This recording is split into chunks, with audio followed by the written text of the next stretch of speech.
Hello नमस्कार दोस्तों, आप सभी का स्वागत है हमारे यूट्यूब चैनल डेके स्टडी अड्डा पर।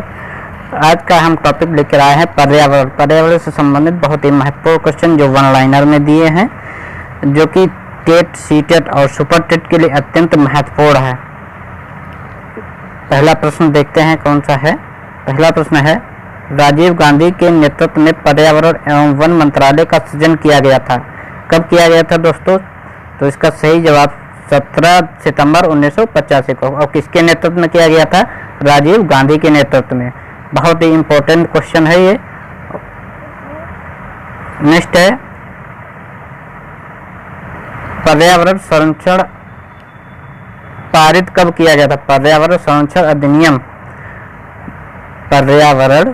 अधिनियम कब पारित किया गया था?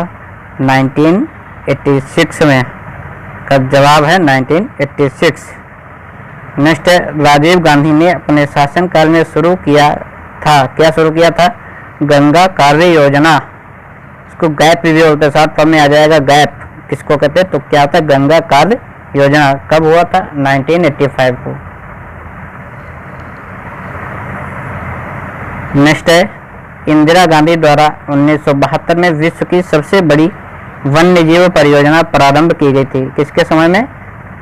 इंदिरा गांधी के द्वारा 1972 में। इसका सन बहुत इंपॉर्टेंट है। में विश्व की सबसे बड़ी वन्य जीव परियोजना प्रारंभ की गई थी। तो इसका जवाब है वन्य जीव संरक्षण अधिनियम 1973।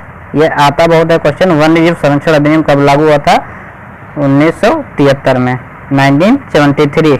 नेक्स्ट है, राष्ट्रीय हरित न्यायाधिकरण अधिनियम कब पारित किया गया था? राष्ट्रीय हरित न्यायाधिकरण अधिनियम कब पारित किया गया था? तो इसका जवाब है 2010 को। कब? 2010 को। नेक्स्ट है, प्रथम बार चौथी पंचवर्षीय योजना के दौरान जोड़ा गया था। क्या जोड़ा गया था? पर्यावरण को विकास के साथ। पूछा जाएगा पर्यावरण को विकास के साथ किस पंचवर्षीय योजना के दौरान जोड़ा गया था? तो चौथी पंचवर्षीय योजना हो जाएगा। नेक्स्ट है, एक भौमिकीय प्रक्रिया क्या होती है? भौमिकीय प्रक्रिया क्या होती है?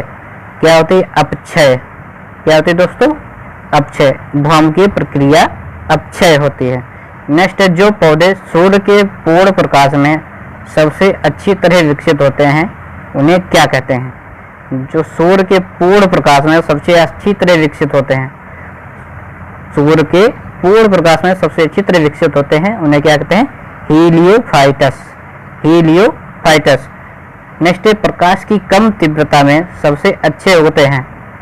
यानी प्रकाश की कम तीव्रता में सबसे अच्छे उगते हैं। जहाँ प्रकाश बहुत ही कम मात्रा में पहुँचता है वहाँ कौन से पौधे उगते हैं? तो उनको क्या कहते हैं? सियोफाइटस। सियोफाइटस। नेक्स्ट है, वे जंतु जिनका रुधिर गर्म होता है और जो अपने शरीर का तापमान किसी भी वातावरणीय परिस्थिति में स्थिर बनाए रखते हैं, वो कौन से होते हैं? होम्योथर्मिक या एंडोथर्मिक। इनको एक तरीके से पक्षी व स्तनधारी भी कहते हैं। पक्षी व स्तनधारी दोनों ऑप्शन आ सकते हैं। होम्योथर्मिक होगा या एंडोथर्मिक, पक्षी व स्तनधारी।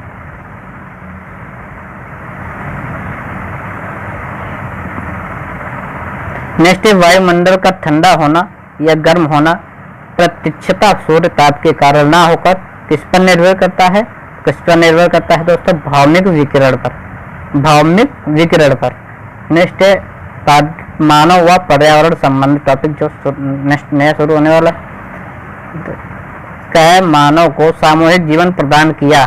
मानव को सामूहिक जीवन प्रदान किया तो पशुपालन। क्या हो जाएगा? पशुपालन। नेक्स्ट, खेतों की सर्वाधिक पुरातन प्रणाली है। सबसे पुरातन बोले तो प्राचीन प्रणाली। खेती की प्राचीन प्रणाली क्या है? झूम कृषि। झूम कृषि होती क्या है? ऋतु के अनुसार जो है खेती को बदलते रहते हैं। जैसे वर्षा में कहीं दूसरी जगह खेती की और ठंडियों में दूसरी जगह खेती करने लगे, तो इसी को कहते हैं झूम कृषि। नेक्स्ट है, विश्व तथा भारत में आज भी झूम या स्थानांतरण कृषि प्रचलित है। ठीक है, विश्व में, भारत में आज भी झूम या स्थानांतरण कृषि प्रचलित है? कहाँ है? दक्षिणी एवं दक्षिणी पूर्वी एशिया एवं पूर्वोत्तर भारत। किधर होती? दक्षिणी एवं दक्षिणी पूर्वी एशिया एवं पूर्वोत्तर भारत में। नेक्स्ट है, मनुष्य के लिए सर्वाधिक कार्यक्षम तापमान तथा आर्द्रता कितनी होनी चाहिए? वेरी मोस्ट इम्पोर्टेंट है। मनुष्य के लिए सर्वाधिक कार्यक्षम तापमान तथा आर्द्रता कितनी होनी चाहिए? 25 डिग्री सेल्सियस न्यूनतम तापमान होना चाहिए और 60% आर्द्रता होनी चाहिए। कितनी? 60% आर्द्रता।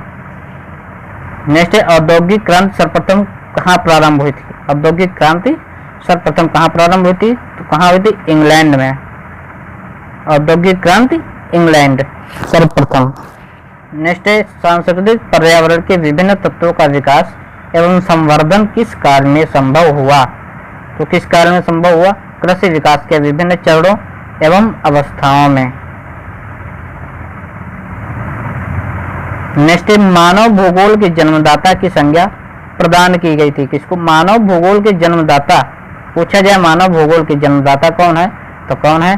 Frederick Ratzel. Frederick Ratzel. Next है, पर्यावरणीय समस्याओं का प्रादुर्भाव प्रारंभ हुआ था? पर्यावरणीय समस्याओं का प्रादुर्भाव प्रारंभ हुआ था तो अब जाहिर सी बात है औद्योगिक क्रांति एवं आर्थिक निश्चयवाद से हुआ। जितने ज़्यादा उद्योग होता है उतने ज़्यादा पर्यावरण समस्याएं होती हैं। ये इसका राइट ऑप्शन औद्योगिक क्रांति एवं आर्थिक निश्चयवाद से हो जाएगा। नेक्स्ट है, मेघ विजन में। मेघ विजन में यौगिकों का प्रयोग किया जाता है तो किसका प्रयोग किया जाता है? ठोस CO2 एवं आयोडीन के यौगिक।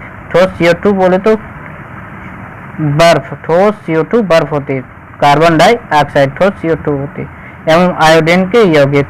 और आयोडीन के यौगिक, आयोडीन किस में पाया जाता है? नमक में। नेक्स्ट है, पारिस्थितिकी एवं परितंत्र। इकोलॉजी, क्या इकोलॉजी शब्द का प्रयोग सर्वप्रथम किया? इकोलॉजी शब्द का सर्वप्रथम प्रयोग किसने किया था? तो अर्नेस्ट हैकल ने 1869 में। इकोलॉजी शब्द का सर्वप्रथम प्रयोग अर्नेस्ट हैकल ने 1869 में किया था। नेक्स्ट, परिस्थितिकी के जनक की संज्ञा किसे प्रदान की गई है? परिस्थितिकी के जनक कौन माने जाते हैं? तो जिन्होंने इकोलॉजी शब्द दिया था वही हो जाएगा परिस्थितिकी के जनक अर्नेस्ट हैकल।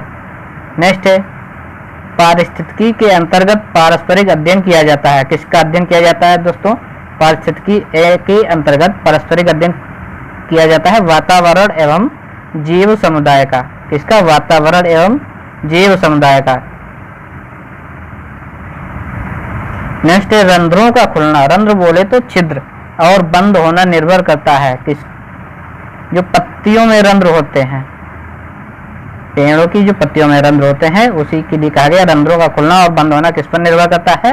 तो वो निर्भर करता है प्रकाश पर, सूर्य के प्रकाश पर। नेक्स्ट है, वाष्प उत्सर्जन की क्रिया क्या है? वाष्प उत्सर्जन की क्रिया क्या है? वो होती है जैविकीय क्रिया। नेक्स्ट है, विटामिन A, D तथा कैरोटीन के निर्माण में महत्वपूर्ण भूमिका किसकी होती है? तो यहाँ पे विटामिन D से आप लगा सकते हैं प्रकाश की भूमिका सर्वाधिक होती है, महत्वपूर्ण होती है विटामिन A, D तथा कैरोटीन के निर्माण में। नेक्स्ट है, अल्पदीप्ति काली पौधे हैं। अल्पदीप्ति और काली पौधे किसकी प्रजातियां हैं? तंबाकू एवं सोयाबीन की। किसकी है? तंबाकू एवं सोयाबीन की। नेक्स्ट है, छाया प्रिय पौधे को क्या कहते हैं? जो छाया में उगने वाले पौधे उनको क्या कहते हैं?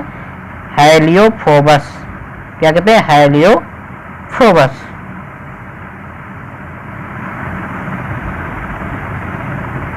नेक्स्ट है, एंजाइम क्रियाशीलता का सर्वोत्तम ताप क्या है? एंजाइम क्रियाशीलता का सर्वोत्तम ताप क्या है? तो वो है 25 डिग्री सेल्सियस से 30 डिग्री सेल्सियस तक। एंजाइम क्रिया का सर्वोत्तम तापमान 25 डिग्री सेल्सियस से 30 डिग्री सेल्सियस तापमान होता है। एंजाइम का विकृतीकरण क्या हो जाता है? एंजाइम का विकृतीकरण हो जाता है कितने डिग्री सेल्सियस पर? 60 से 70 डिग्री सेल्सियस ताप पर। 60 से 70 डिग्री सेल्सियस ताप पर। नेक्स्ट है, अल्पाइन वृक्ष भारत में मिलते हैं कितनी ऊंचाई तक? अल्पाइन वृक्ष भारत में मिलते हैं 3600 से 4000 मीटर की ऊंचाई पर। कितनी ऊंचाई तक? 3600 से 4000 मीटर की ऊंचाई पर अल्पाइन वृक्ष पाए जाते हैं। नेक्स्ट है स्थायी बर्फ लाइन की भारत में ऊंचाई क्या है? स्थायी बर्फ लाइन की भारत में ऊंचाई क्या है? तो 4000 मीटर हो जाएगा। कितना? 4000 मीटर। नेक्स्ट है अंकुरण के लिए बीजों को कम तापमान पर रखना क्या कहलाता है? अंकुरण के लिए बीजों को कम ताप पर रखना क्या कहलाता है? बसंतीकरण। क्या कहलाता है? बसंतीकरण। नेक्स्ट है मरुद्भिद पौधों में प्राय पत्तियां बदल जाती हैं। मरुद्भिद पौधों में पत्तियां किसमें बदल जाती हैं? तो कांटों में, ताकि वाष्पोत्सर्जन की दर जो है कम हो और उनमें पानी बना रहे, नमी बनी रहे, पौधों में सूखे ना, इसीलिए कांटों में परिवर्तित हो जाती हैं। नेक्स्ट है आर्द्रता को मापा जाता है किसमें? सापेक्षिक आर्द्रता की प्रतिशत इकाई में। आर्द्रता को मापा जाता है सापेक्षिक आर्द्रता की प्रतिशत इकाई में। नेक्स्ट है वनस्पतियों के सड़ने से कौन सी गैस निकलती है? वनस्पतियों के सड़ने से मीथेन गैस निकलती है। कौन सी? मीथेन। और जब पशु जुगाली करता है तब भी कौन सी गैस निकलती है? मीथेन। मीथेन का फार्मूला होता है CH4। धान के खेत में भी मीथेन गैस ही पाई जाती है।